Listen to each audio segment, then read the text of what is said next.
Welcome to Late Horror Show. I'm Dino, Dave, Steve, Sean. We're about ready to talk Columbo. Let me first do this horror.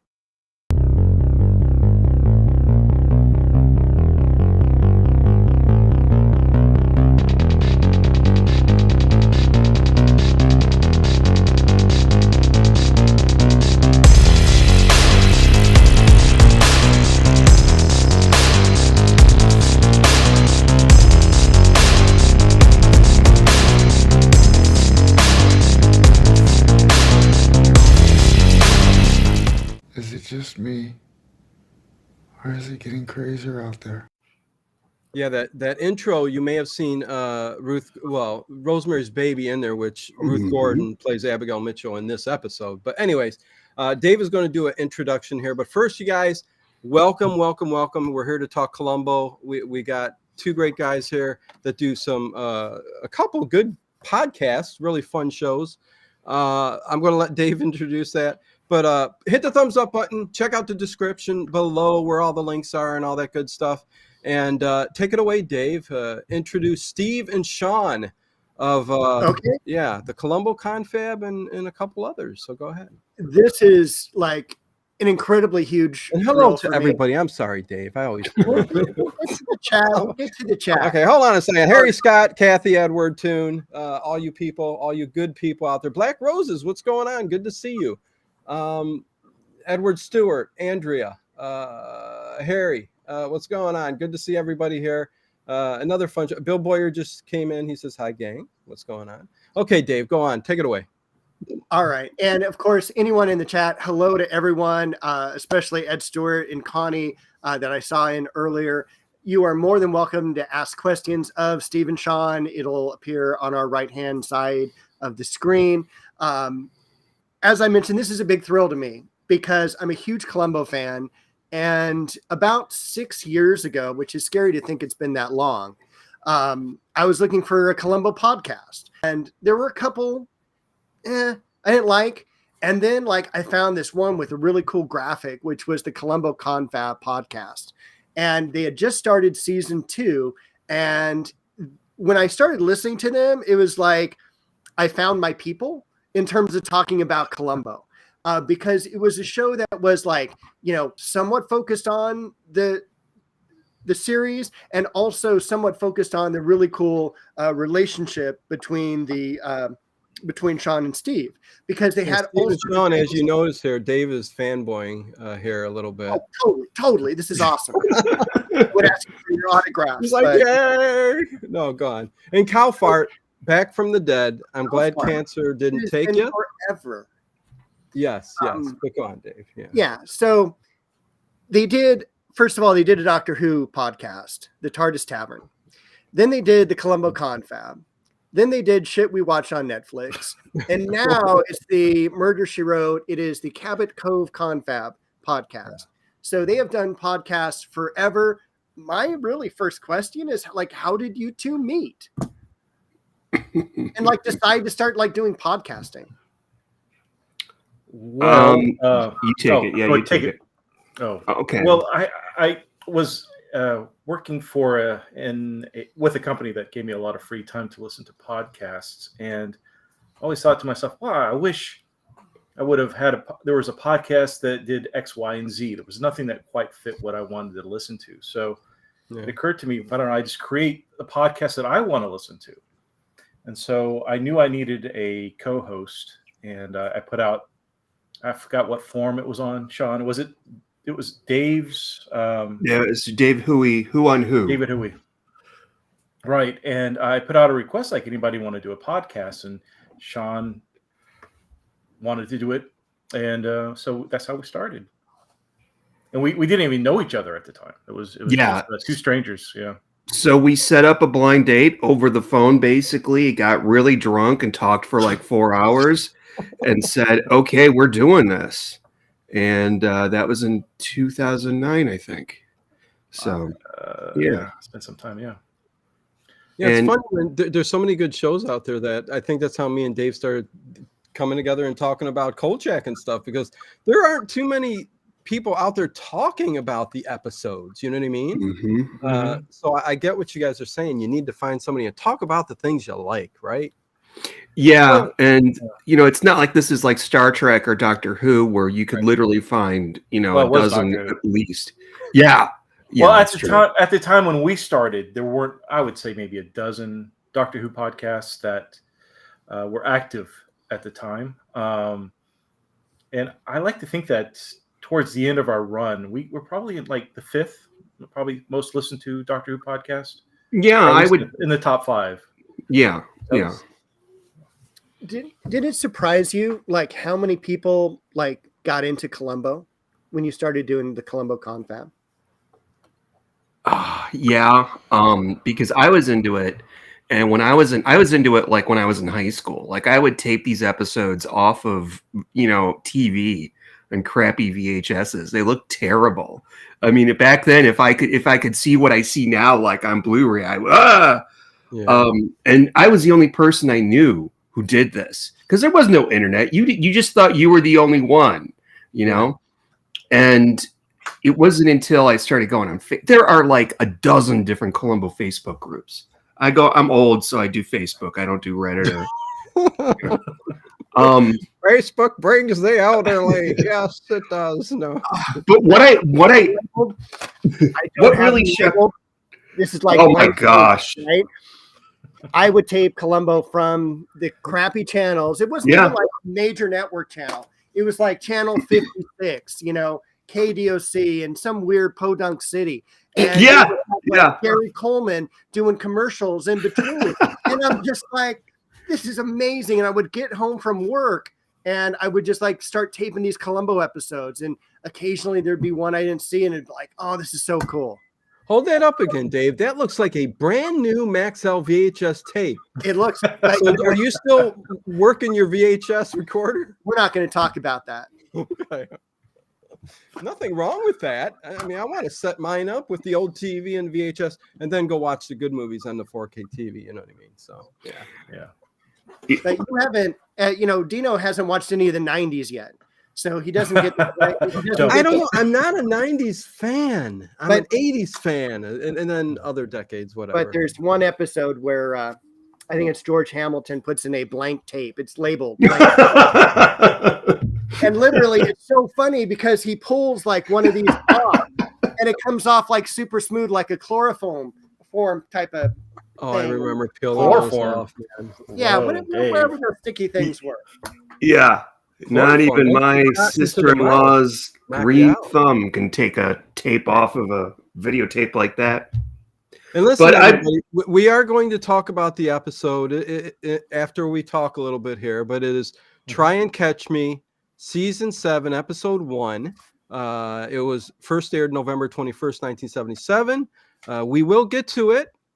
It's a fun, good episode.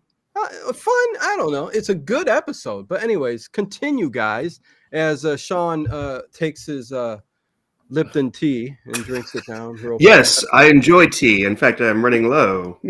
Oh, boy. But I'm impressed by how big it is now. Like, and not only that, is that like a whole new generation, they say this about every show, but a whole new generation of people is finding out about it. And it's huge in the UK. People love it in the UK, which I'm so impressed about. I think that's so cool. Hi. I don't know if I should like respond to these people talking. I feel kind of like. Well, if you see something that sticks out, talk about it. Yeah, okay. It's all good. Lilith says I have VHS still. They smell good. Yeah, it's that chemical adhesive stuff. I don't know if that's a good thing, Lilith, but whatever works. And All the World's a Stage. I'm seeing a couple new people again. Will Robinson, what's going on? Welcome everybody. Please give a thumbs up. And welcome Steve and Sean. So Dave, I don't know where you want to take this. Do we just start in on the episode? Is there more to cover with these guys? I mean, again, links are in the description. You can go to their podcasts and listen to these guys. So there's a really good chance that we'll go off topic at some point anyway. So we always do. 100%. Yeah, like 99.9. Mm-hmm. But also one of the reasons I chose this particular episode to discuss was that Steve had ranked this among all the episodes as number 2, and Sean had not ranked it as number 1 when the podcast was over.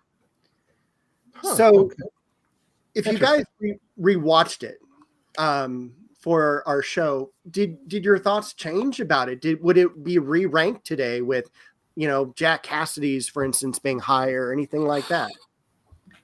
Or is this just a really great episode? I would still rank it. I mean, it's in the top 5 for sure. It's been a while since I've revisited all the Columbos, but I mean, this one is really fantastic. It's definitely top 5 for me. This may not have gotten, I don't know if I had it in my top 5. I know I didn't have it as my number 1 because once upon a time, this was my number 1. And I think that I just saw it so often. I'm like, I can't put this in number 1. I'm going to be completely objective and make it by Dawn's Early Light. Okay. I think that's pretty perfect. Well, we've gone through, I think, 5, Dave, I think. And Murder by the Book still, it's the first one I've watched, and it's still my favorite. Well, so well done. We've done Murder by the Book. We've done another Jack Cassidy where he plays the magician. Now You See Him. Mm-hmm. Yeah. We've done Double Negative with Good one. Dick Van Dyke. Which Negative Reaction. Yeah. Oh, yeah. I'm sorry. Negative Reaction. Yeah. Steve met Dick Van Dyke, by the way. And Wakanda. We bumped into each other on the street. No. I mugged him. I'm sorry. Hey, if you were close within the vicinity, it's counted as meeting the star, I guess. I don't know. Yeah. And then, it's not quite that, but listen to one of our podcasts. I go over what happened, but it's not a good story. To be quite honest, I feel guilty about it. Okay, we'll move on from that then. Yeah, please do. And so this is episode 4. We haven't done a 90s episode. We haven't done a McGowan episode. There's just so much more to do. So was that anyway. Sean when he mentioned the McGowan episode? Yeah, that's like sacrilege for me. I suggest that next time you do a 90s McGowan episode. I think I'm going to go with Ashes to Ashes. Yeah, that's my favorite of the 90s episodes, I think. Okay. I think McGowan was so much better in the 90s. Yeah. I can't wait to see Columbo in the 90s. So, yeah. Just don't be surprised at how old he is. No, right, yeah. Who, Falk or McGowan? Falk.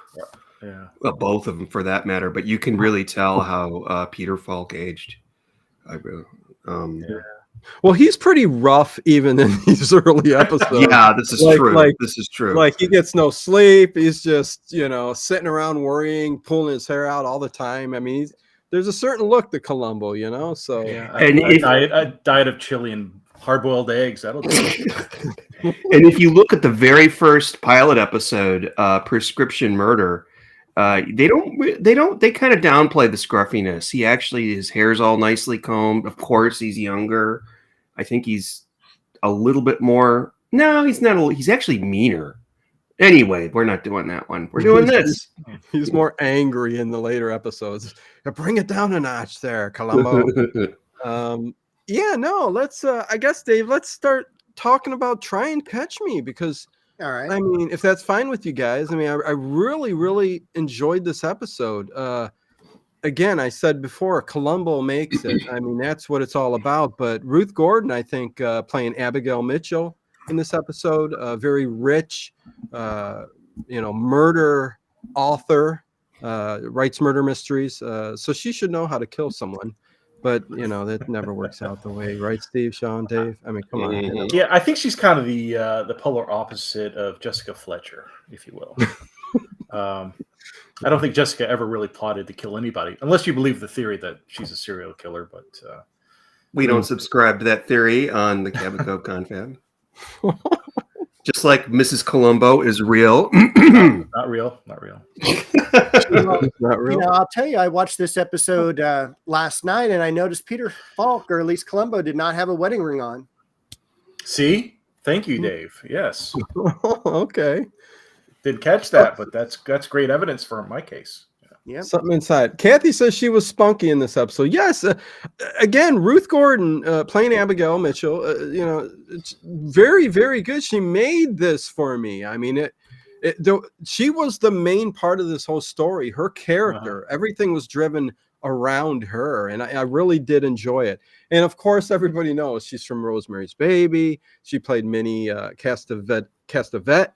A character that I loved. You guys know that. It's my favorite movie. Harold and Maude. I think those are. Yeah.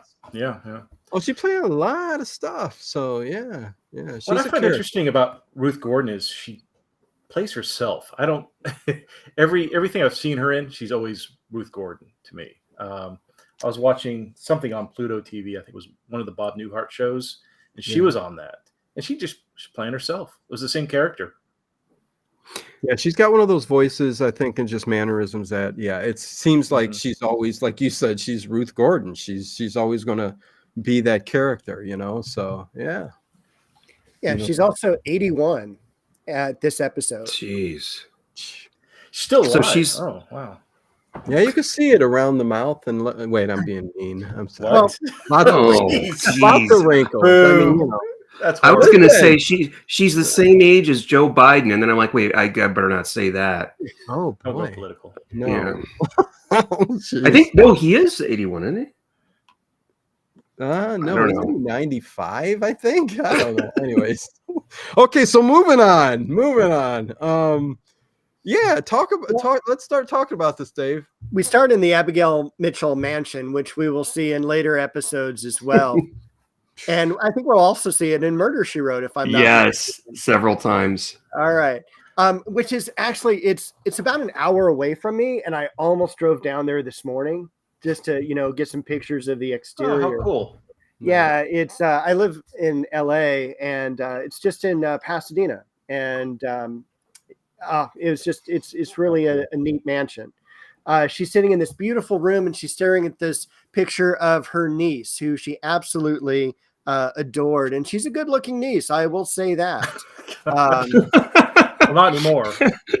No. Black and white little framed picture on the desk there, Dave. Yeah, it was. She looked a little bit like. Oh, go ahead, Steve.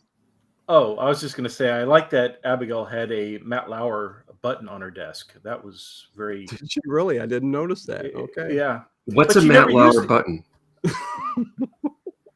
This means something that I'm not familiar with. It doesn't. Matt Lauer, news. I know why he's no longer on the news. Okay. Well, he would have. But I don't get about the button. Women into his office, and he had a button on his desk that he would push and would close the door and lock it. I'm so sorry, everybody. I'm sorry. I ruined your Columbo pod. No. The funny thing is, so it closes we learned that it closes, this button closes the safe door, but she never uses it, never utilizes it in the murder. So I don't know why we had it. Interesting. So strange. Yeah. I never thought about that before. Yeah, no. Was Matt Lauer on the episode bingo for tonight? No. Marriott Hartley is also in this too. I just have to say that we get to see her in a belly dancing outfit, so that's a treat. Nice. Veronica, her assistant. Yeah, and again, it's because you haven't watched enough Columbo. We have Marriott Hartley in 2 episodes, and we have belly dancing in like 4 or 5 episodes. Well, I know that belly dancing was a big thing. I mean, heck, in this episode, she's an interesting dancer. Yeah, Peter Falk insisted on that, I'm sure. Oh, totally. Do you think we can get Sheridan East to do it? Maybe. No. Can you imagine going to a belly dancing class to get fit back in the 70s? Yeah, I don't know. I don't get it. I don't think these ladies needed to get fit. They looked like they were already. I think Yeah. I don't know. It's because the scene's on right now. Anyway, I'm so sorry, everybody. Yeah. Okay, but it's not a striptease, women. Hey, Sweet Indigo, what's going on? Good to see you. Anyways, Dave.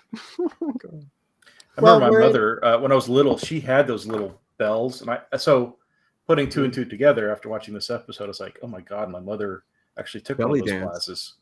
Yeah. No, I had to bleach. Was that castanets? Is that what they were called? There you go. Yes. Yeah. Look at you, the professor. Yeah. Hey. Who's Marianne? Okay. But she we find out that her niece died under somewhat mysterious circumstances, and she's having her niece's husband, and I forget who calls him. I think Marriott Hartley calls it her nephew, and she goes, "Oh, he's not my nephew. He was just married to my niece." You know, so there's that bitterness. Yeah, there's that disconnect there. But Edmund, who's actually one of the few Columbo people who are still alive today, is going to be invited to join Abigail Mitchell and to change the will, Abigail's will, giving him, I guess, Control. rights to a particular play, and brings him into this safe room, and she's kind of like setting everything up. She's playing a little longer game than just a quick murder, but I like how in depth they go in these Columbo episodes that I've seen so far at the beginning, with the killer actually going through every little step, because we know Columbo is going to dissect every little thing, and the guy's just a genius, right? Well, yeah, you watch the beginning and you're kind of thinking, well, where are they going to screw up? Because obviously there's going to be a hook for Columbo to kind of attach himself to finding out who the murderer is. And so you watch them like, well, okay, what did they do wrong? Abigail didn't set the alarm, for example. I mean, you watch it thinking, what did she do to screw up? Yeah.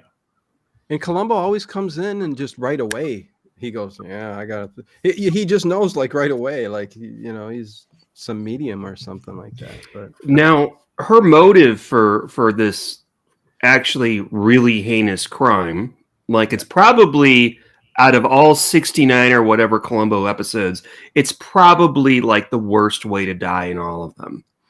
Number 2 being hung out of your apartment window while being tied to a bathroom sink. I remember that one was a little bit much. Oh, but have you guys done a top 10 Columbo murders? That might make a good show. Let me write that down. Obviously, this was very popular because I think it predated Robert Wagner's murder by 5 years, something like that. Yeah, I know that story. We don't know that he did it, Steve. Why do you have to bring up? I'm pretty sure he did. Yeah. Well, I think. Well, you know what, and it's apropos because that's what this is about. I mean, on a yacht, Edmund is with I think his wife at the time it's Phyllis, right? I think that's the Phyllis. Yeah, her niece's name is Phyllis, and he just seems like a nice guy. I don't. He does. And do we really know that he really did kill Phyllis? That's a great question. We will never know. I think Columbo thinks he did, because there are no pictures of her in his apartment, of his widow, Yeah. Well, here's the question I have: is that did he kill her for money, or what was the purpose of the murder? I honestly don't think he wanted Abigail's money. I think it was a crime of passion. Maybe there was an argument. Christopher Walken was there. He threw overboard. But no, I think the murder. I think he murdered her, but it was something to do with the relationship going sour. But I don't think it was because he even says to Abigail. Edmund says to Abigail, like, "Hey, I don't want your money," and I really believe that in this case. I don't think he did it for. But I believe he has a lot of money, maybe from Phyllis, because when Columbo's there with Abigail at the apartment, like, he asks what he does and stuff, and he goes, well, you see the skis over there, you see the racket, he's living the life, man. So with her death, it must have come a lot of money, right? I'm not saying that's why. I don't think they really explain anything, but you can make your own kind of judgments on that, right? I don't know. Yeah, but I have decided to redo my home very much to like Edmund's apartment. Because that is like the full-on like 1970s Playboy single bachelor pad. Oh yeah. Yes, it is. A rack of wine. I mean, it wasn't like twin bottles. None of these mini fridges. I mean, this thing had 30, 40 bottles. Yeah. That's like, okay. That's one of the fun things about watching Columbo is looking at all the furniture. Like, oh my God, these people have a giant glass poodle in their living room. And everybody, if you have a bar in your living room, you are a murderer on Columbo. You are going to kill someone at some time or another. because I have never known anybody to have a bar in their living room. Like I wouldn't have a bar in my living room. But yeah. Yeah, it was something I remember back when I was a kid, my grandparents having. So yeah, it's Really? Oh yeah. Oh. Yeah, I don't think they killed anyone that I know Oh. of. You know of. Who knows? Who knows? Does that kind of get you guys? Listen, I know nostalgia is what brings us back to these older shows, right? But I also just love seeing the couches, the lamps, Yes. the way the architecture is, everything. It's just like putting yourself back in a time capsule. That's got to be the same thing with you guys, right? Yes. And I mean, when did this come out? 77? Yep. 77. Yeah, we were both alive at that time, but I don't think that we had any memory really of fashions back then and furniture. No. But it's nice to look at it and see there's where the tacky is and the not so tacky, and you get a lot of both in this. I'll tell you that. Oh yeah. So. Yep. Okay, so Dave, catch us up. Where are we at? We're still in that room. Too, that I wanted to bring up that was at the very beginning that I thought was well done. It was creepy in hindsight. Is that Edmund and Abigail Mitchell are walking along the coast, and Great scene. Yeah, it's amazing scene. And there's these horses that kind of gallop past them. Mm-hmm. And there's this look that they have between each other. Like, she goes, I know what you did. I know all of what you did, in terms of in his aspect, like trying to maybe go out and save her. And, we couldn't find the body and all this. But just the look between those two individuals and that it was just weird to have the horses riding by. It was very cinematic. But I thought it worked well in hindsight. It almost didn't fit. That scene with the horses didn't almost fit Columbo for me, but I mean, it's a great scene. I love it. I think it shows that they're separated and divided. I'm sure there's some kind of representation of horses galloping by, but I don't know what that would be. But I'm with you, Steve. I didn't kind of get that, but the characters themselves and pulling off what was going on there worked. But yeah, I agree with you. Maybe both racing to their the future of what's about to happen. I don't know. Maybe that's the starting point, the start of the race, where they both end up. So, I don't know. I was waiting for Chuck Heston and Nova to come on there. Yeah, there was a Statue of Liberty in the back. Yeah.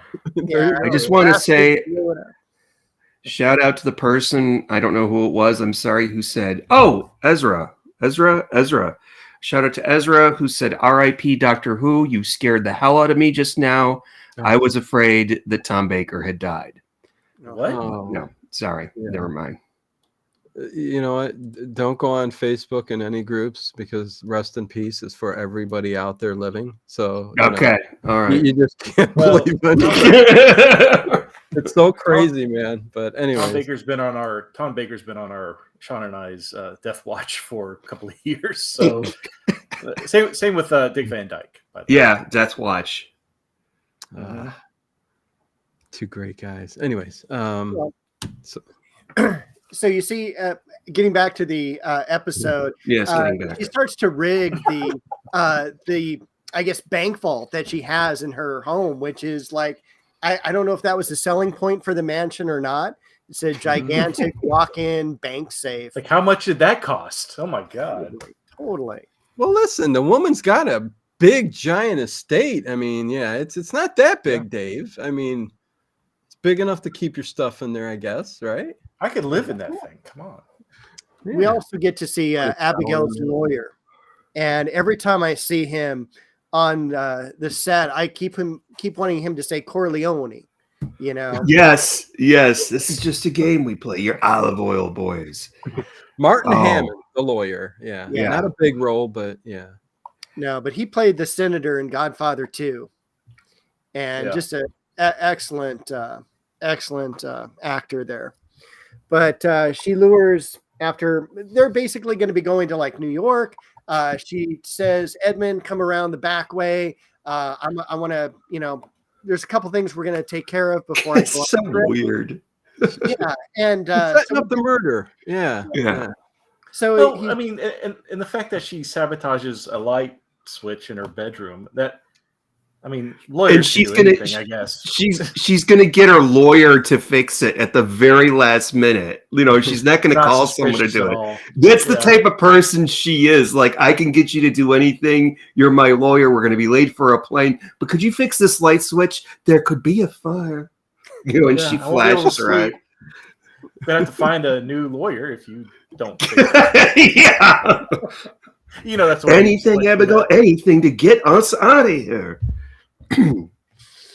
And I think she was convincing as the older lady, kind of being innocent, and she does that. Mhm. Yeah, I'm a puppy dog, you know. I'm old. I don't know what I'm I'm doing. old. Yeah, she used that a lot. Yeah. Yeah. Yeah. and we see that later too when she's kind of dressed in a nightgown after the murder takes place. When Marriott Hartley comes up and says, like, is there anything else? Like, no, should there be? And she plays that very because much. Veronica claims that, well, she got the keys. So is she covering for her? You know what I mean? So yeah, that kind of comes into play. I like that Lulu's mentioning Tyne Daly. She's great too. I think she's in 2 episodes. Love her. Mm-hmm. There you go. Yeah. Listen, they get great actors in most of these episodes, right? So that's what was so good back then. They've all been superb, with maybe 2 examples.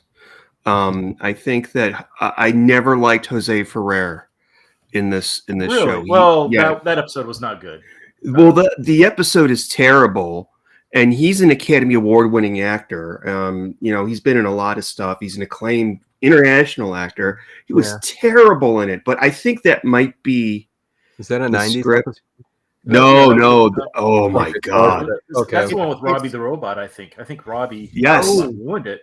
Yeah, he It is one of the screwed worst up his lines left and right. He was Yeah. not hitting the marks. And there's a little boy scientist in it who works in a lab because it's at a think tank. And the little boy's name is, see what they did here? See what they did? Steven Spielberg. See? No. See? Forgot about that. No. Yeah. That's Yeah, bad. also a creepy older guy takes him to the movies. I think they went to go watch Frankenstein or something like that, and that was just creepy. Yeah. And there's some patient psychiatrist sex going on underlying all this that they don't really get to. But that's a terrible episode. It's the 70s. I mean, that was. But the rest of it is all in the set. I'm sorry. Try and catch me. Okay. I'm telling you, we'll just, especially now that the caffeine from the tea is hitting in. Oh boy. And listen, I don't think her murder was quite foolproof. I mean, this is an author who wrote tons and tons of books on murder. And I don't think it was all that great. Even the keys in the ashtray. Don't put it in the ashtray or the gigantic rich person's ashtray bowl of sand. I would have taken him to the airport. I mean, if it was me, if I was Abigail Mitchell, which I'm not, I would have taken him with me in my coat. And when I got to the airport, put him away somewhere in the airport. Yeah. That I remember you saying that. That's absolutely true. Yeah.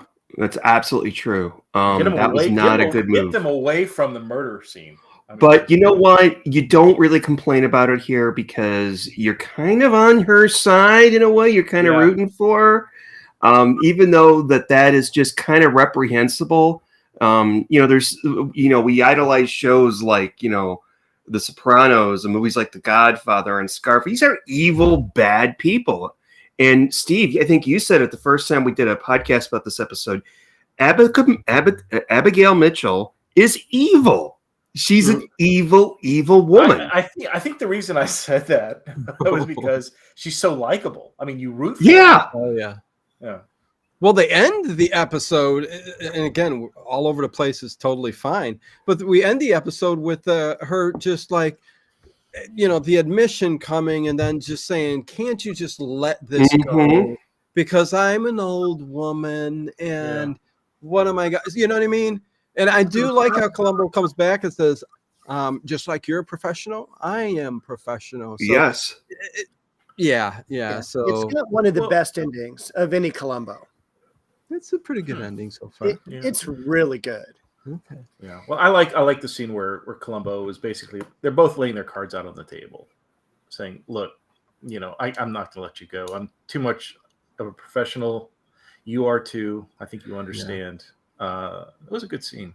I mean, there's. Go ahead. I'm sorry, Sean. I think it was even better. People always talk about the Donald Pleasance ending. I think it was even better than that. Well, yeah, it makes me think of that scene. It's the scene where there's a book signing or some kind of speaking engagement where Abigail's talking and it's basically like that's when, to me at least, that scene is when the gauntlet was thrown because she's talking and what does she say? She sees Columbo, and at this point, I don't think she feels they're on equal ground. I feel like she thinks she's the superior intellect in this. Yes. In this that's Columbo 101. Yeah. Yeah, and I wrote down, what did she say to him? She said, "Oh, here's someone who deals with murder. He's going to speak about hyper modern chemical techniques and their applications in advanced criminology." And I think she was throwing him under the bus. And in my mind, at this moment, I think she was a primary suspect. But I think when she did that to him, I feel like Columbo realized, you're the killer. I mean, because she's trying to sabotage him left and right at that point. And I feel like at the beginning of that talk, when she's talking to the audience, she's talking about, I don't even know how she got onto the fact of duels, how with murders were easier back with our forefathers because things were taken care of with duels. And I honestly feel like in this scene, she's challenging Columbo to a duel, and how he responds to that introduction.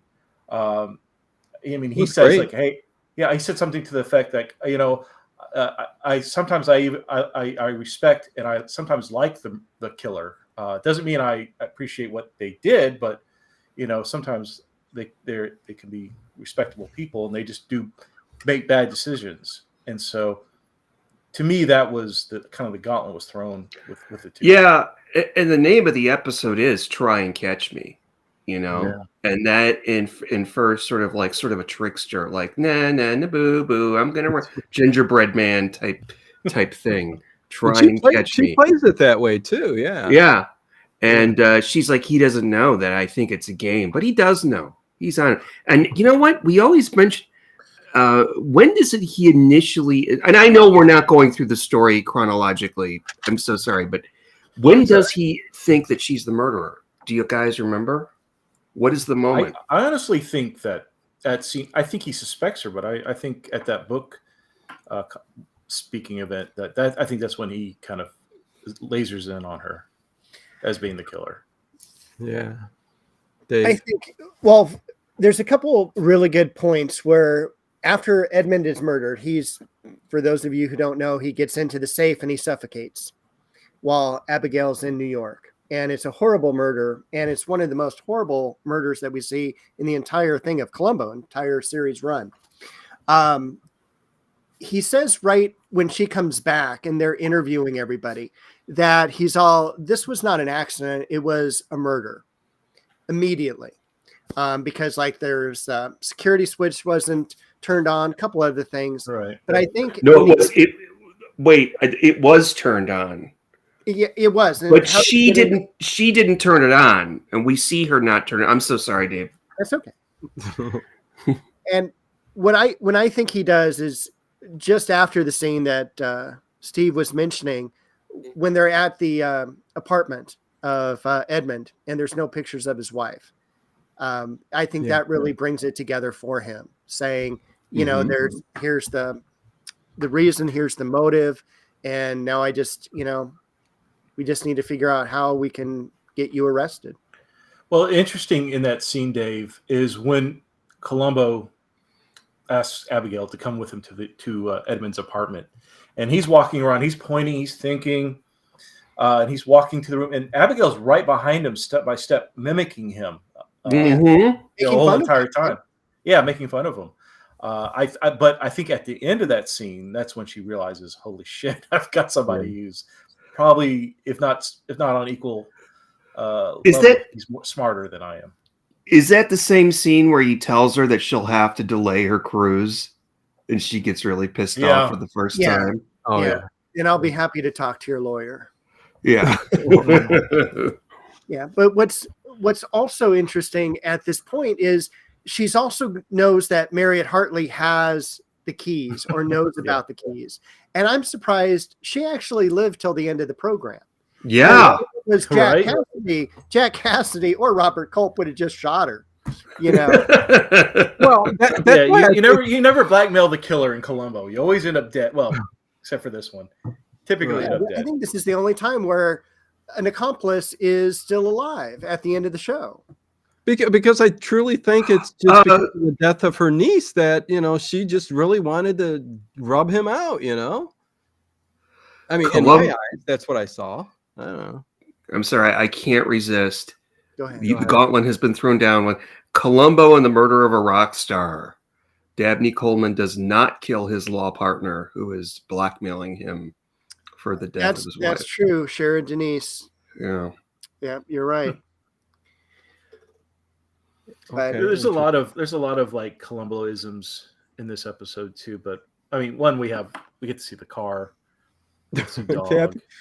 But one of my favorites is the this is a good point here that Kathy has.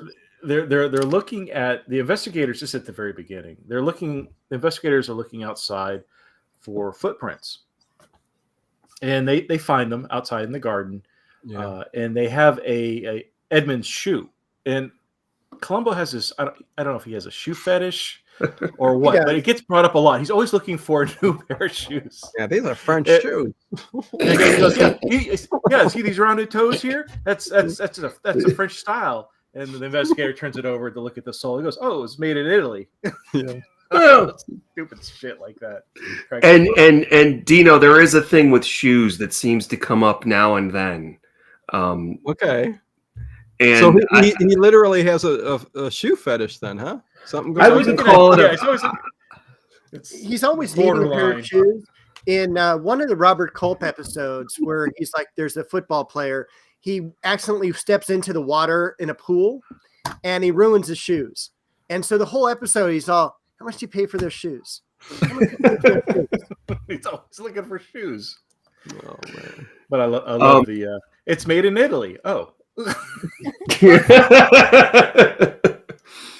And I'm sorry, one of my favorite parts as well, and Sean, you may be bringing this up too, is she goes around, Abigail Mitchell goes around, Columbo, one more thing. Yeah. Columbo never says it in the whole episode. It's her that always says it. Mm-hmm. Oh, such a good episode.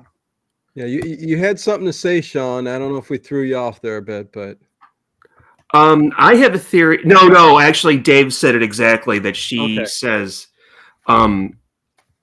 So Columbo, what's interesting about it is that every episode is extremely self-contained. Very, very rarely do they ever go back and mention another episode. I think it's technically only been done maybe twice. And it was when there were two other episodes that referred to when he caught some guy running for governor, caught him in the mid. That was a good one. Talk about endings. State Senate, yeah. Yeah. But I have a theory, and I am so sorry. I can't remember what episode it is in the 90s. But there's a scene where she and he are about to have tea, and she says, "Have a seat." And he sits down in this rickety old chair, and, is it okay to sit here, ma'am? Oh, that's what the chair was made 400 years ago.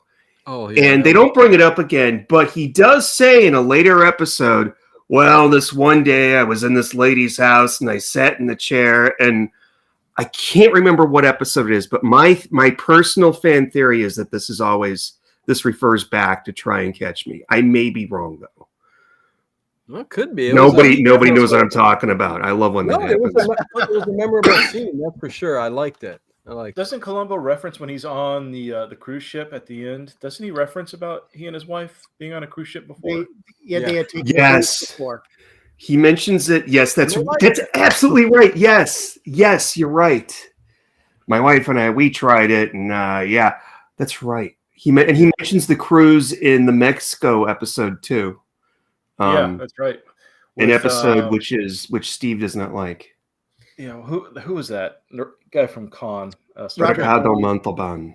Ricardo Montalban, yeah. He was the killer. I am Khan. Talk about it. Actually, that murder was pretty bad too.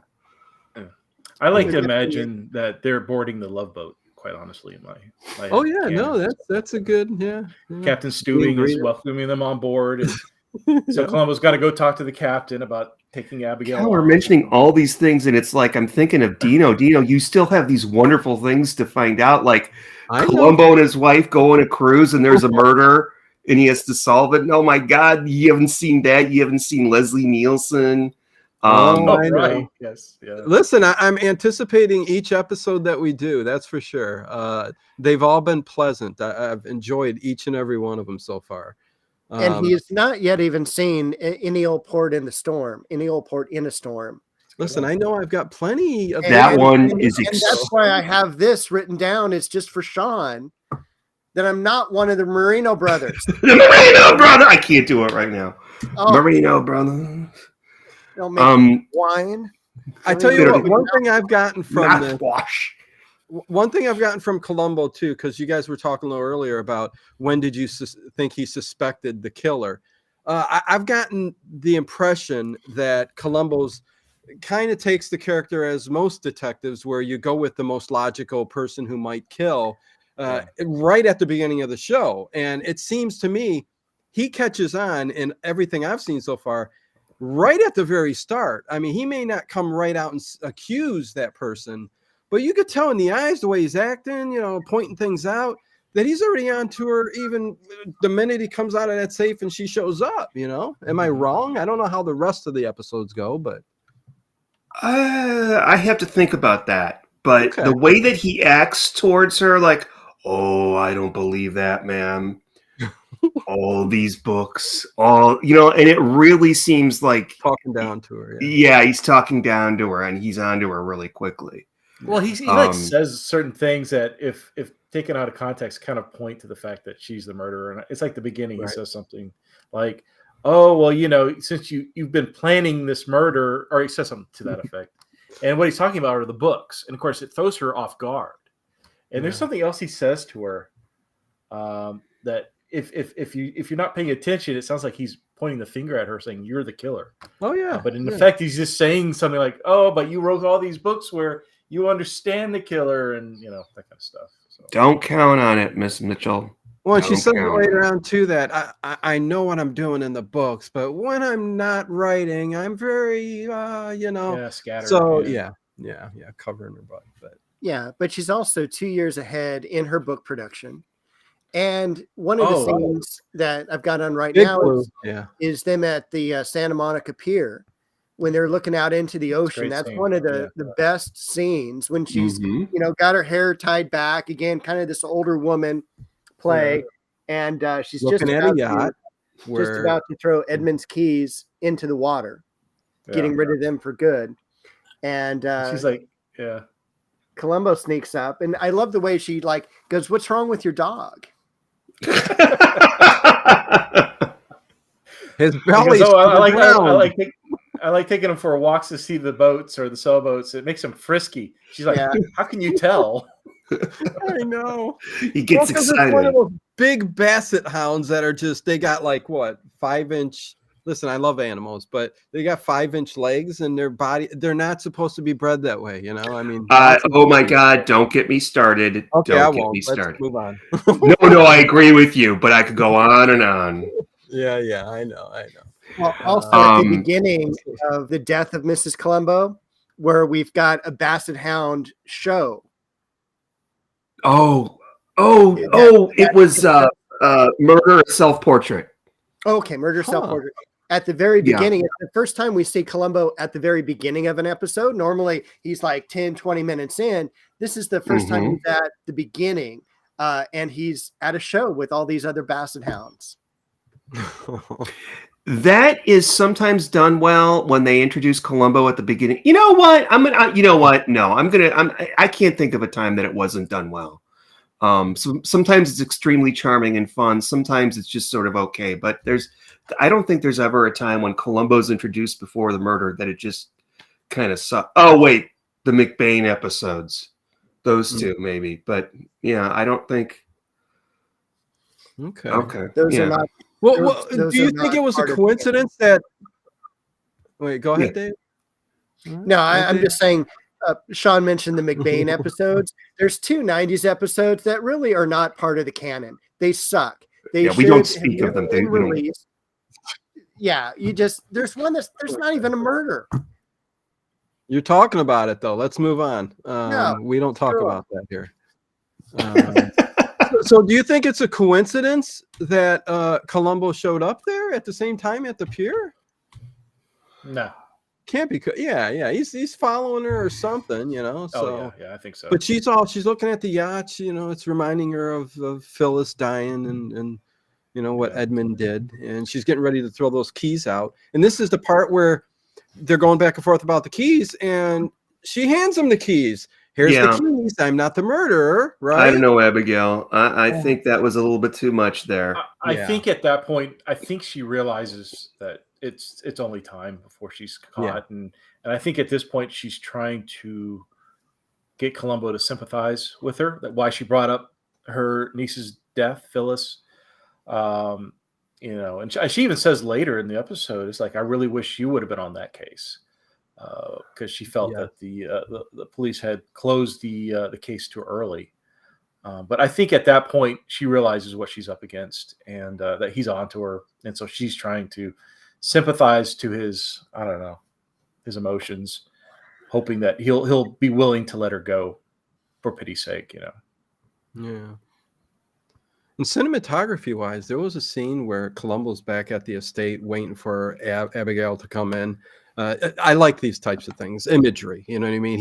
He's sitting there, you know, in the chair, and you see the safe, and then it reverses, and you see a shot out of the safe, looking at him sitting there, just thinking about everything. Such a good scene. I love that. Yeah, it was very noir. There you go. I will tell you one scene I hate is when her and Mariette Hartley are out in the rose garden, and there's a bee. It is the loudest effing bee that you've ever heard. I think that was done on purpose, Dave, because it makes no sense. I mean, for an audio, I mean, they added that in post, right? Oh, totally. I think that I'm always looking for symbolism and shit that doesn't need symbolism, but in this case, I feel like it was just to represent that Veronica, her secretary, was being annoying. Like a bee or a fly or something, and so I think that was kind of in my mind, that's what that was symbolizing. It was that she's now pestering Abigail. Now she's got a new problem on top of Columbo. Yeah, so her problems doubled, if you will. Yeah, I like that. Okay. And I will also mention one other part regarding roses, because I grow plants for, you know, that's what I do. He is the paranormal gardener. I am a paranormal gardener. He takes off and pinches a rose off of her rose bushes. It's one of the yellow roses. I'm going to give this to Mrs. Columbo. You know, you can't do that with your fingers. You need a pair of pruners. Either that or he had. Thank God I know that now. You ruined the episode. The worst episode of Columbo ever. Ruined. Wait, I'm so sorry. Why are you the paranormal gardener? Oh, geez. That's just a name I got. I do a gardening video every week for my yard. I spent 27 years in the nursery business before I became a teacher.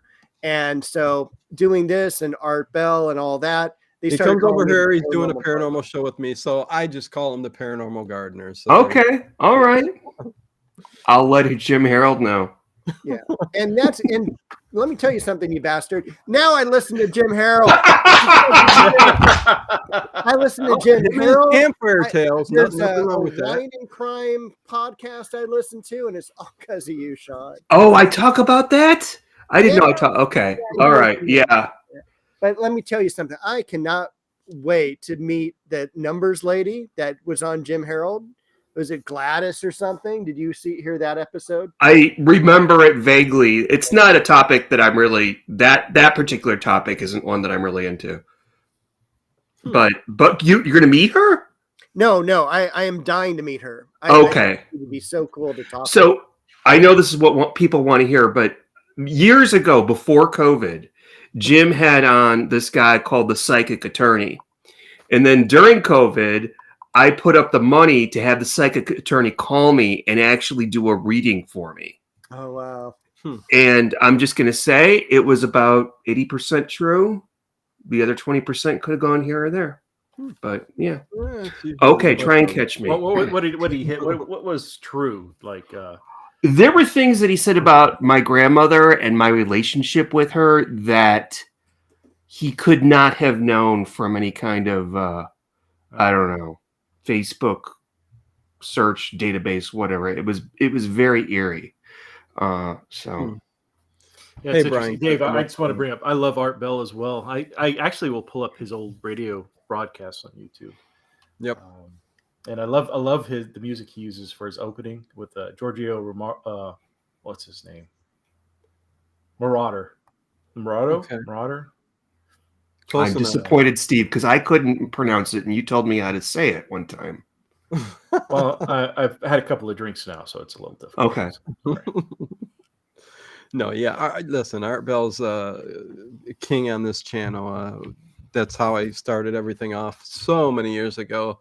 Starting a Talking Art Bell podcast, and then it turned into Paranormal Tonight, and it kind of transformed into the Late Late Horror Show. And then, man, I've done everything on this channel. So yeah, it's been fun. I'm curious, what are your guys' feelings on his replacement at the time when he went off there with George Norrie? Yeah, no, George Norrie. Nope. Not a fan? Not a fan. There were other people that should have fit in very well. Yeah. But George Norrie was the business decision with the network. And it's to have somebody suck up so much every night, you know. Art Bell, I mean, he praised him so much that it got annoying. I mean, he just not good. And you know what? It's just because Art Bell is just so unique. There's never been anybody like him before or after.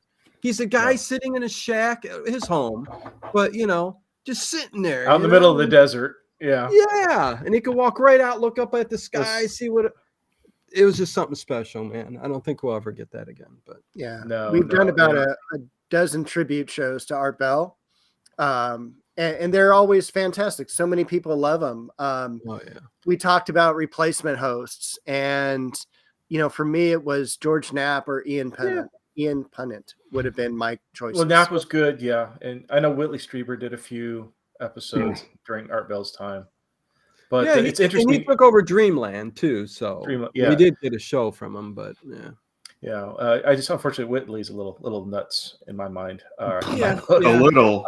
Listen, I agree. He can whittle a story, but you know. Anyways, I don't know. I see what you did there. Yeah, I feel like some of his story is true, but I think he embellished, and I think he got caught up in the embellishment. And some of his later works were, I don't know, questionable to me. I think his earlier stuff I really enjoy, but his later stuff to me just a little out there. But I don't know if you guys watch. Speaking of Jim Harold, but do you guys watch another YouTube channel called WF Files? No, never heard of it. Oh my goodness. Okay, well, when you get a chance, WF Files, watch that. It's really a fantastic paranormal show. It takes kind of the view from the skeptic's point, but some really interesting stuff gets brought up. But they'll do like when reading like letters, or when there's an audio that needs to be read out. They use an AI that actually uses Art Bell's voice, and it's really good. Like you would think Art Bell was still alive, so it's kind of spooky in the sense that you can put in text and have AI read it off in a certain voice, and it's got it down pretty good. Nice. Hey, I was worried about going off topic, but the people in the chat, they're actually talking about this. Oh, well, like listen, that. no, we go with the flow, wherever it takes us. I mean, listen, I don't think there's a whole lot more to Snorri. this episode, but I don't know, Dave, you want to sharpen up some edges here and we can finish off this episode? Well, no, because we're on a tangent now, and I want to tell you as well. Last week, and I want to know if Sean and Steve have ever heard of the show with these freaking monkeys on it. Oh, Lancelot Link and the Secret Chimp. Come on, you guys. Have you guys heard of Lancelot Link? The chimpanzees, Lancelot Link, because we love monkeys, and when I say we don't like monkeys, we're terrified of them. Yeah, I watch Nope, and I know to stay away from the damn chimpanzees. Yeah. Well, Lancelot Link, this was those dirty apes. Yeah. Lancelot Link is kind of like a Peter Falk. Am I wrong, Dave? No, he's a mixture of like Peter Falk and Humphrey Bogart. Yes. And wait, so is this from the 70s? Yeah, Lancelot Link and the Secret Chimp. So we started talking, and I forget which show we were doing last week, but it was like there was Forrest Tucker and Larry Storch, who were both guest stars on Columbo. Yeah. And they were in this program called the Ghostbusters in the 1970s. Yes. God. I hated that cartoon because I watched that cartoon thinking it was going to be the movie version of the Ghostbusters. No, this is, I'm not even talking the cartoon. This is live, real people in the 70s, and they are hunting down like Dr. Jekyll and Mr. Hyde. I have never seen. When I hear about this, I mean, I've only seen Forrest Tucker in like Columbo and Auntie Mame, and I've only seen Larry Storch in Columbo. So I just can't picture these guys doing this, and that this is a real thing. I do remember that somebody did, and they had with them.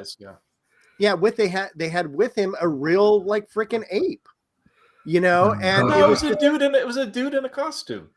Well, yeah. Well, yes. But and then like Dino's all like, dude, it's not as good as Lancelot Link. And I'm like, what's that?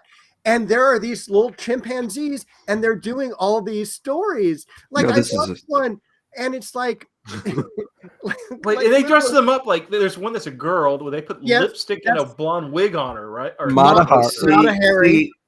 There's a couple different ones. There's like 5 maybe main characters. I should look it up, but yeah. There's even a Fu Manchu type character. Yeah. Oh God.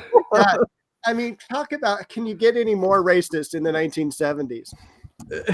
Listen, back then. It was the same as the 30s, You had Charlie Chan who was anyways, yeah, we're getting listen, watch Lancelot Link and the Secret Chimp. What are we talking about? If you want to laugh. Good stuff. I love it. I posted a video about that show in Discord. Overkill says, which show? Lancelot Link? Did you? Okay. I'll go check it out. Are you guys looking forward to the next Planet of the Apes movie? Kingdom? Why do you, Steve, you just got to grab it and run towards the outfield? Listen, I'm the biggest 60s OG Planet of the Apes fan there is. Oh, yeah? Tim Burton. I was going to say Tim Burton. No, I'm kidding. Nobody likes that movie. No. But how they're taking the new approach with these new Planet of the Apes movies, I enjoy them. I really do like them. For a change, because I don't like remakes, reboots, because they always spoil that classic feel that you're used to and you feel that warm feeling from. But the new Planet of the Apes, they're really good. I do like them. Oh, they are. Yeah. So anyways, there you go. I blubbered on there. Dave? So I think there's been plenty of blubbering like within the last 20 minutes. Did you want to talk about the Exorcist remakes as well? Oh my God. Okay, so wait, the 2, you mean like the 4 movies that they made? I can't remember. No, there were 2 movies. And one, they made it, and then they're like, well, we're not going to release this. And then somebody else made it, and then they released the old one. I can't remember how it went, but I have them on Blu-ray. They're both a mess. Boy. Yeah, well, Dave, come on. Let's like kind of wrap up this episode so we can at least throw it in the bin All and right. continue talking about. Before we begin the end of this episode, which it is a great episode, I want to say how much I enjoyed the music on this. Yes, absolutely. Each Columbo has its own kind of theme to it, and sometimes they hit, sometimes they miss. In the 90s, it's just nothing but saxophone, but this one had great music to it. I agree with you wholeheartedly. I'm going to disagree with you about the first season or so of Columbo, where they would recycle the soundtracks, and they sounded like canned music to me. But these later episodes, and this is one of them, obviously, that have their own soundtrack, and I could just hear do do do do do do do do do do do do do do. And I showed this episode years ago to a friend of mine, and he goes, on the soundtrack is this Abigail's theme, and I'm like, yes, it's Abigail's theme. From now on, I shall think of this music. Wow. Another one is Make Me a Perfect Murder, which is kind of a, when you think about it, clue-wise and all that, isn't really a good Columbo episode, but it's so well written, and she's so great in it, and that murder is so well executed. Is that with Joyce Van Patten? Yes. Yeah. You can keep it. That is You don't like it? That's actually one of my least favorite, and you're going to hate me for this, but Steve's going to love me. I hate Playback as well. No. With Oscar Werner person. I hated that episode. Somebody on our YouTube channel got really angry because I kept saying that he was German when he's Austrian. Ooh. Yeah. Why Playback is great. Like, I think it's a great clue. I love clues where, and they do this a couple times in Columbo, where he looks like at the before picture and the after picture. And I always think of like it's some exercise and highlights for children or something. And I'm like, oh my God, I'm trying to see it. I'm trying to see it. And then I feel like I'm watching like a Nuke's top 5 video. I'm trying to see some ghost in the background. And then the reveal of what he actually saw. And when you watch that, that is a great scene at the end. And it's poo-poo, and everybody didn't like it. Well, there you go, Dave. Listen, we all have and dislikes. There's been some that I thought were clunkers and of certain episodes that me and David talked about, and he's going, oh really, this was a great episode, and I'm like going, but sometimes the actors and actresses kind of make it for you too. If you're just a really big fan of them, you're going to just kind of like fall in love with the episode and stuff. But Dave, I mean, we kind of talked about the beginning, how the setup, you know, Edmund, all this, you know, and then we talked about the ending, how she got caught too, and she kind of like begged for forgiveness and let me go and all that. But I don't know if there's anything else you want to throw in there from this episode, Dave. And just in our chat between us, and I'll throw it in the main chat as well, is a link to all the incidental music at the end for Columbo. So each Columbo episode, that's the music for it. Okay, well, thank you. Yeah, there you go. I thought the ending was so great, just because he makes her read that he killed her, that she killed him, and because the missing piece of paper throughout the episode, right? That was in the light fixture. I don't know if that was too complicated or not for Edmund and what was going on there, because it ended up going in the safe. Evidently Edmund had that, I guess, and he put it in the light bulb where the light bulb goes, and the only way he could put a clue was to scratch an arrow up. And I thought of this too, and then Columbo does say to Abigail, like, what if he had to set it up in a way so that the first person to open the safe wouldn't see the clues that he left behind? Because otherwise he could just like write it on a piece of paper. You know, Abigail Mitchell murdered me. But he had nothing to write with, said Abby. I know. Like if he took the matches and yeah. Well, I've got a question for the panel here. So, if you assume that Edmund did kill Phyllis, And we're going off of what Abigail said, that the police department kind of bundled that investigation. Yeah. Wouldn't Edmund think, oh fuck, they're never going to see these clues. The cops are morons. They're not going to see what I'm this elaborate thing where you've got to put the lock boxes together to point up and inside the light bulb where I use matches, and then it just I wouldn't even try. If I thought that the police department were a bunch of idiots, I don't know if I would go out of my way to make these clues, these very elaborate clues.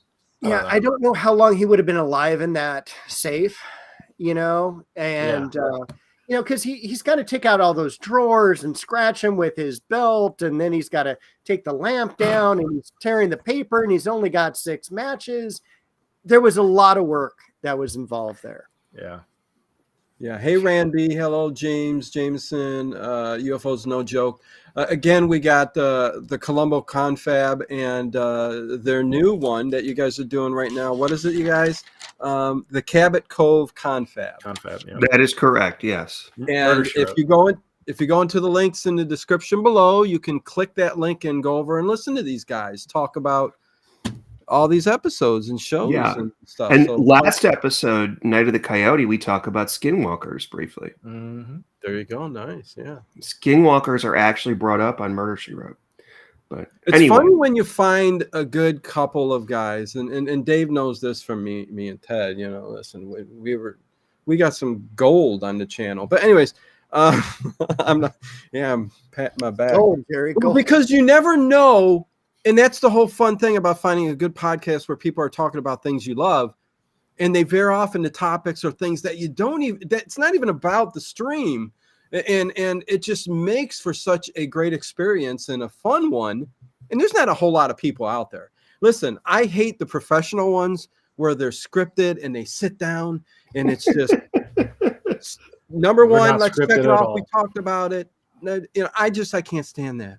I need some personality. You know what I mean? So, well, they're also not drinking, so well, sometimes that helps, I guess. But and I will even mention there is, like, on the last couple episodes, you mentioned like a haunted doll or something.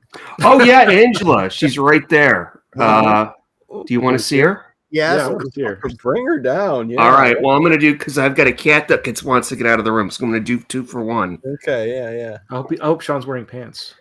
Oh yeah, yeah. You got to always be careful when you're doing these streams and you get up and you forgot. Anyway, so yeah, Dave, I think we kind of rounded that kind of out. I mean, it's a great episode. I love the ending. I love when he makes her read.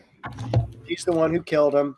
Yeah, the title of her new book, and that gives it away. You know what? You're right. I'm the one who did it. Could you let me go? Yeah. And she must have watched a couple seasons ago when Columbo did let someone go. But she was going to die. Like, yeah, she was, but she was old and she still committed murder. But it's a great episode. That was with Jamie Lee Curtis's mom. Yeah, Janet Leigh. Janet Leigh. Thank you. And he lets her go. I think that's the only time in the episodes that this happens. So he could have let her go. It would have just been between him and her. So I'm sorry. Somebody mentioned Mrs. Columbo, the show, in the chat. I'll go ahead and block them. Wait. There was a Mrs. Columbo show? Okay. For a season. Oh, welcome to hell, Dino. There's many layers to this onion. They decided to do a spinoff called Mrs. Columbo, and it starred none other than Star Trek Voyager's own Kate Mulgrew. A very young Kate McGrew. Like, she would have been. I mean, that Columbo's could be good, but daughter. Yeah, it wouldn't make any sense. And the thing about it was, like, she has a daughter or a son? I can't remember. Daughter. And she's got the dog, but her husband's never there. But there are people that commit murders, and it's hard to watch it because it seems almost like a parody of Columbo.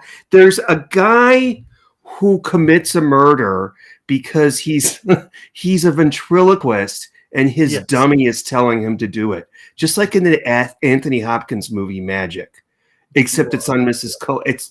I'm not even kidding. There's one lady who, she rigs up like an exploding TV and she hypnotizes somebody to stand in front of it. I mean, it's just Donald Pleasance is in an episode, and Robert Culp is in the first episode.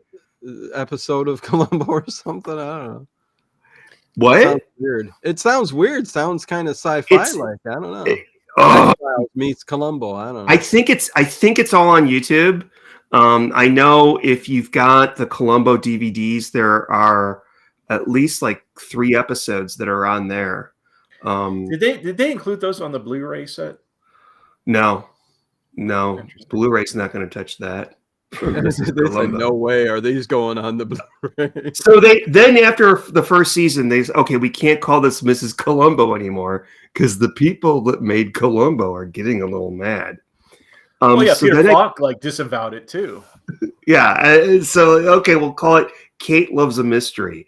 And then they got rid of the whole inverted mystery format, where you see the murder committed and then Kate tries to, suss them out. And it was just these horrible, and I've never seen an episode of them, but I understand they were not good, but they just become sort of like hard-boiled detective type stories. And it's just, I mean, you know what though? 90% of what was on TV back then, we're never going to see.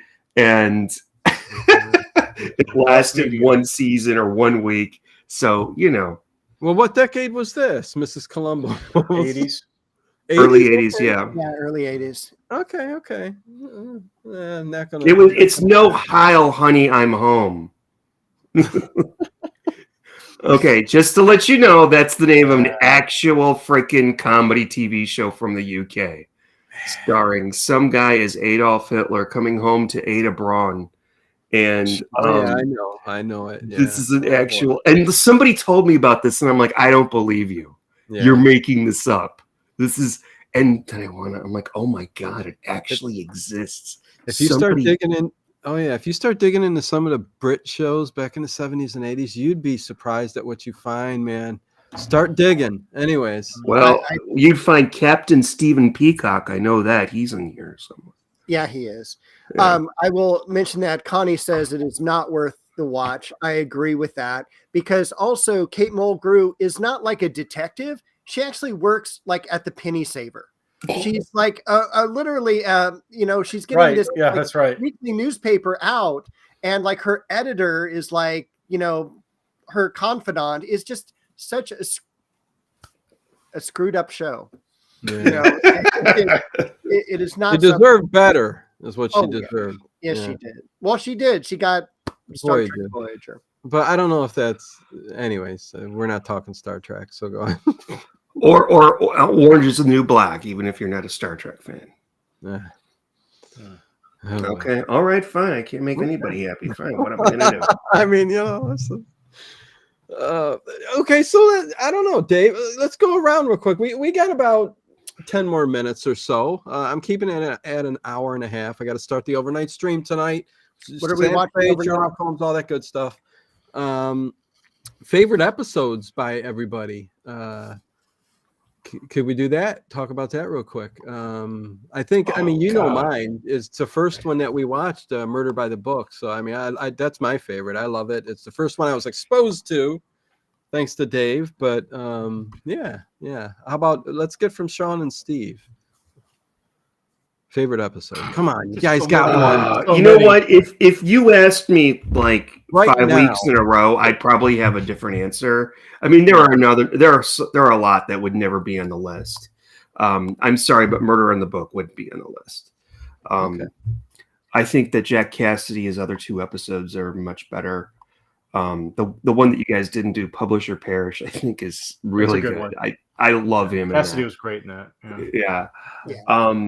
Oh gosh.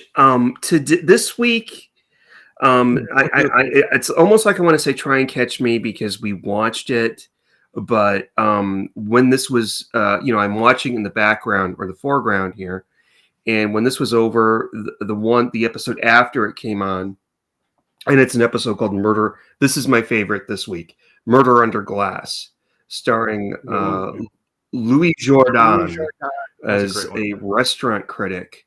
And he has somehow poisoned a man It's it's the guy from Godfather Part 2 again, another Godfather Part 2 alumnus. It's the guy that slits his wrist at the end. I can't remember. I don't know the actor's name. He poisons him, and Columbo not only he knows who it is, he just has to figure out how the guy did it. Which is Columbo 101. But the way that these two play mind games against each other is just wicked, because they both know the game right away because they're both smart as whips.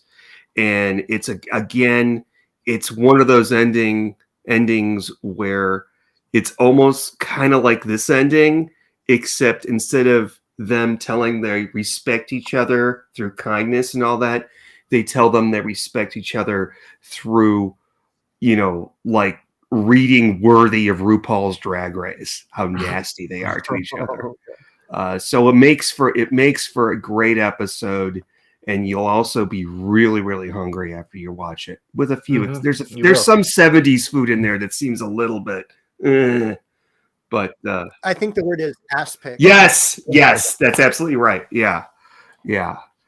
But okay, Steve, you got a good one here. There are a lot of good ones, but it's kind of like, what do I find myself watching again without being prompted to for something like this. I like the Swan Song with Johnny Cash. Mm-hmm. I don't think that's like a top one, but that's just for some reason that's a really good episode for me. It's a good one for you. Yes, that's what I'm trying. Yeah. Well, Johnny Cash blows it out of the park. Like, well, he does. Yeah. If somebody's like, "Oh yeah, Johnny Cash is going to be in this thing," he can't do that, and he does it, and it's so cool. It's really cool how he does it. Suitable for Framing. If you haven't seen that one yet, that's a really good one. Especially if you're going to talk about Wild Wild West. Yeah, we're going to be doing episode 1 of the Wild Wild West next week. That'll be fun. Yeah. Any Old Port, which you guys brought up already, that's a really good one. There's so many good ones, but those are definitely some. Okay. I would pop into a DVD and rewatch without being prompted to. Yeah. How about you, Dave? Your favorite? I think I can't remember. Go ahead. You know me. I forget things 5 minutes later. So. Well, I think I would go with Prescription Murder. That's a good one. It's one of my favorites. It is the first. It's a standalone made-for-TV movie, and it works. And we get a different Columbo. We get a gorgeous heroine in this as well. I can't remember her name right now, but she's the mistress of the doctor, the psychiatrist. I love both the actor and the actress. I love, in fact, I sent Sean a picture of myself at the Stall House. Oh, that was you. Okay. I remember this. Okay. Yes. Yeah, that was you, Dave. But yeah, and so I love that episode. I also love Swan Song, which you mentioned. I love the William Shatner episode. Which one? Golly. The original 70s one. Yeah. I don't like the growing mustache one. Growing and shrinking mustache. Wait a second, you're talking to Steve. He's got a nice mustache. Oh, yeah, what an insult. I know. I'm like, geez. Well, that first William Shatner one, the guy who plays Chekhov, what's his name? Conan. William Koenig. Walter Koenig. He was in that as well. And he said, I saw somewhere where he was being interviewed and asked about doing that episode with William Shatner. And he said William wouldn't acknowledge him at all on set. I don't know if that shocks you. I went to Austin Comic-Con and they were both there. And I swear if I could go back into TARDIS and relive this, I would have brought my Columbo DVD and had them both sign it. And just, I don't know what they would. I would probably be really underwhelmed. Plus, I'd have to spend $200. But well, and Leonard Nimoy was the murderer in an episode of Columbo. Oh, that's a good one too. What was the name of that? Stitch and Crime. He's probably one of the most evil Columbo murderers. Oh yeah. After Suitable and Framing, I think he actually pisses off Columbo and gets Columbo. Yeah. We really Peter Falk lose it. And what's the greatest part is when Columbo has breakfast and he breaks the hard-boiled egg on the murder weapon. love Leonard Nimoy, man. CM says thank you, Dino, Dave, Sean, Steve, and Mods. Be well. Peace and blessings. Thank you for showing up. Thank you, CM. I guess one last question before we round this up is, and it might not even be a good question. I don't know, but decades, is there a difference? Do you like them all equally when it comes to Columbo? 70s, 80s, 90s? Do you got a favorite? The earlier stuff, 70s and 80s for sure. The 90s stuff, it's just there's something lost in the writing. Okay. It's very dated looking too. That's what I was curious about. I figured I haven't seen it at 90s. Like they needed to stretch the episodes to that 2-hour format. Mm. A lot of the great episodes of early Columbo is an hour and a quarter. Mm-hmm. And then all the later episodes, they're so much longer. I mean, there's a couple of good ones. I can't think of them, but I remember enjoying a few. But typically, it's kind of like with when Sean and I do. I mean, this was a topic when we were doing the Columbo Confab, but it's even a conversation piece that comes up on the Cabot Cove Confab Murder She Wrote one when we do, where it's like the later stuff. We just, I at least I'll speak for myself. I dread when we get into the later seasons. I just know it's going to not be entertaining or fun. He just wants Seth Haslett. He's just Seth. He's just horny for Seth Haslett. I'm sorry. Did I say horny? I meant he loves Seth say that. Why would you say I don't know. I don't know what this is rated. I'm sorry. You can call my agent. Well, do you agree, Sean? Earlier stuff? Autobiography or yeah. This is a rare, hard to get autobiography of William Wyndon. Wow. Oh. And he was in Columbo too with Rodney McDowell. He was in 2 episodes of Columbo, including Prescription Murder. And he was also at Commodore Decker in Star Trek, who took that shuttle into that giant weird looking thing and blew it up. After you read it, you should get a bronze, Dave. Put it up on the shelf. And I think he passed away a couple of years ago too, didn't he? He's real recent. A few years ago, a long time ago. It was right after. Was it right before Angela Lansbury? No. You're thinking of Ron Masick. He died literally days after Angela Lansbury.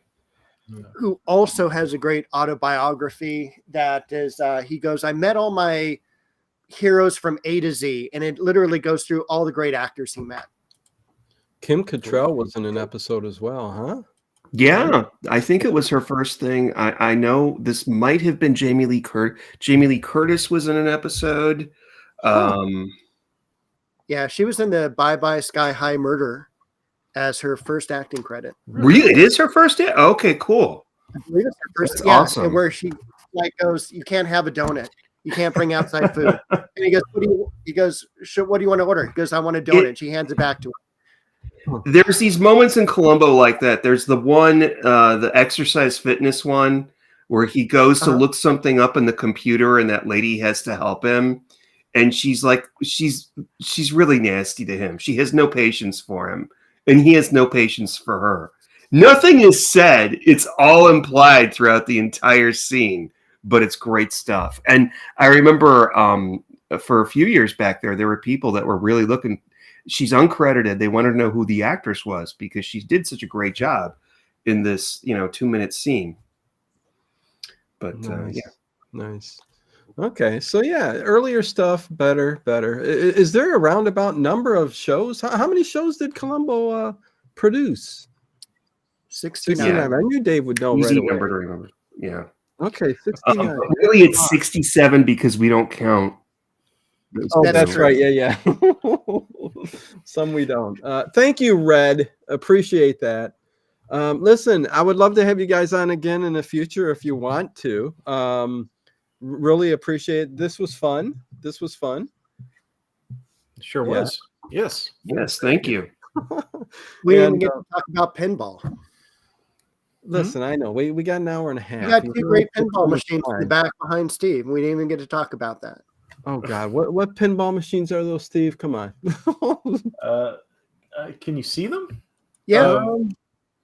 Okay. I can turn on a light. Hold on. I'm not wearing pants, so hold on. That's all right. Oh, there we go. We can see better. Okay. So Iron Man. I used to have about 5 or 7, but I had to sell a few for I was unemployed for a while. Okay. But I have a Doctor Who over there. That's a Bally's from 91 or 92. Okay. And then the Iron Man is a Stern that came out.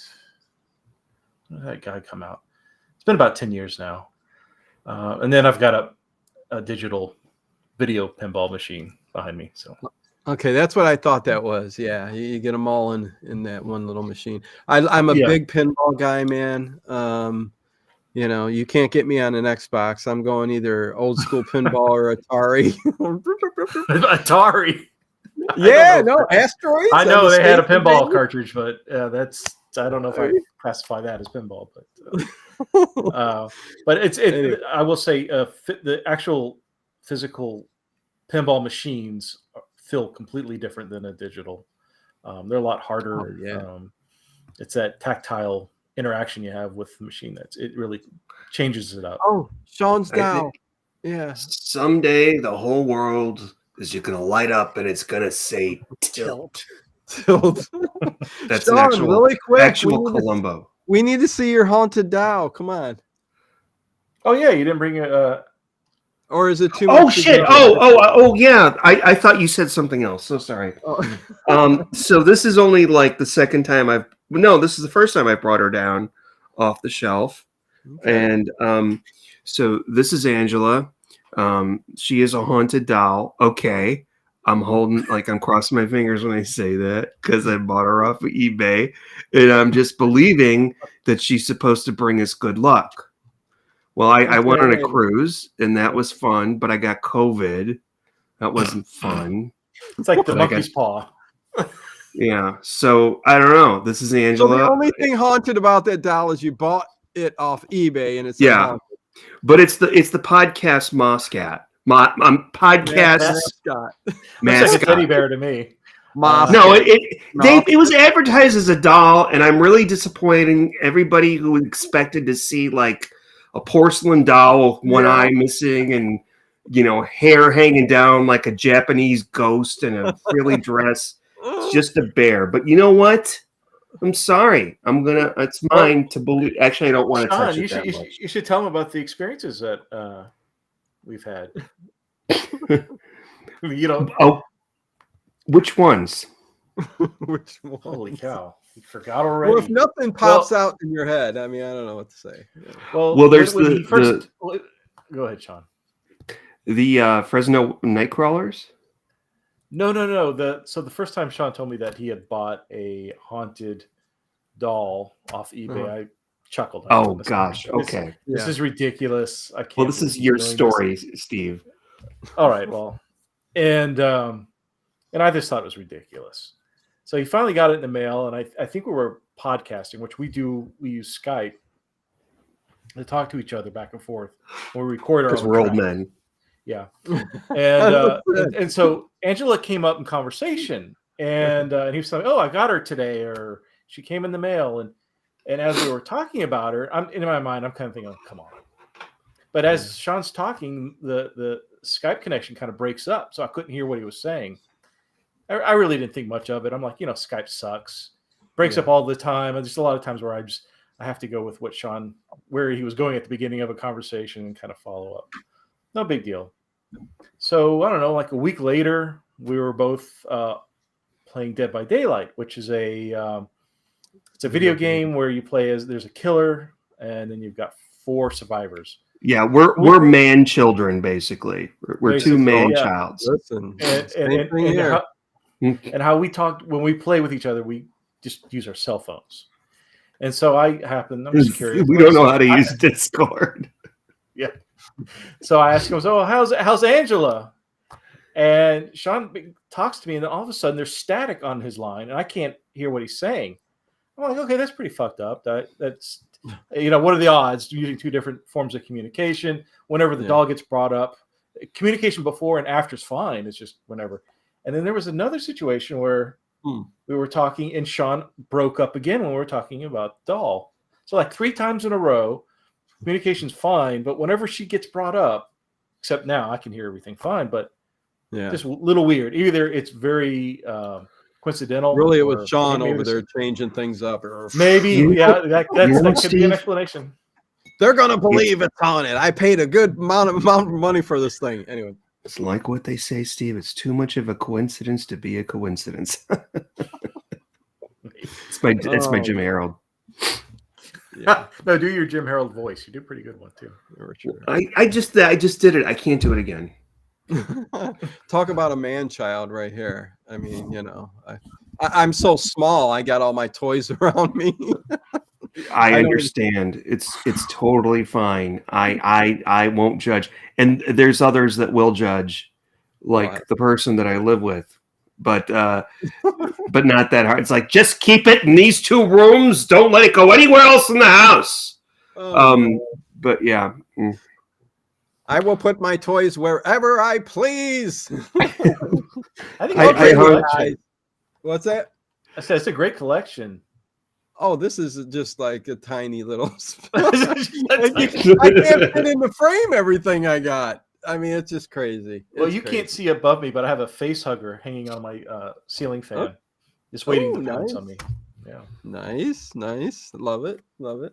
Okay, you guys, it was really great having you guys, Thanks and I for hope being here. everybody checks you out in the description. I hope you. to have you guys back to talk again in the future. And yeah, that's about it. Any last words? Anything you guys want to say, or is Keep it your just eyes goodbye? open and stay alert. Wait, what's that, Dave? Keep your eyes open and stay alert. Really? It's murder, hazardous to your health. Ending. Okay. Oh, there you go. then. Oh, okay. All right. Okay. That's what I just understood it now. Oh gosh. Okay. All right. I'm so sorry. Okay. Well, we can't end like that. Say something, Sean. Funny. Come on. Good night, everybody.